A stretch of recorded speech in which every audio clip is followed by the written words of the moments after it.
సాధారణంగా ఇంటర్మీడియట్లో ఎంపీసీ చేసినటువంటి వాళ్ళకి బీఎస్సీలో మ్యాథ్స్ లాంటిది ఉంటాయి. అలాగే బైపీసీ చేసినటువంటి వాళ్ళకి బీఎస్సీలో రెండో కోర్సులు ఉంటుంటాయి. సాధారణంగా ఇవన్నీ అంటే సిఈసీ చేసినటువంటి వాళ్ళకి బీఎస్సీ కుదరదు, హెచ్ఈసీ చేసినటువంటి వాళ్ళకి బీఎస్సీ ఉండదు, హెచ్ఈసీ చేసిన వాళ్ళకి బీకామ్లో కూడా ఛాన్స్ ఉండదు.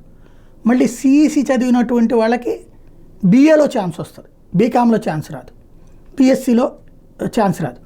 ఇట్లాగా లెక్కలు ఉన్నాయి.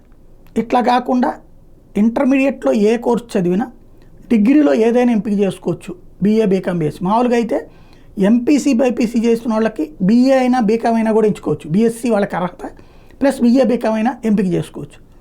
ఇప్పుడు ఆ ఛాన్స్ అన్ని వర్గాలకి ఇస్తున్నట్టు యూజీసీ ప్రకటించింది. అదే సందర్భంలో ఒకేసారి 2 పీజీలైనా 2 డిగ్రీలైనా చేసుకునేటట్టు. ఇప్పుడు 1 డిగ్రీ చేస్తున్నాం, ఇంకో డిగ్రీ చేయడానికి లేదు, ఇది పూర్తయ్యాకనే చేయాలి. అట్లా కాకుండా ఒకేసారి 2 చేయడానికి వెసులుబాటు కల్పించింది.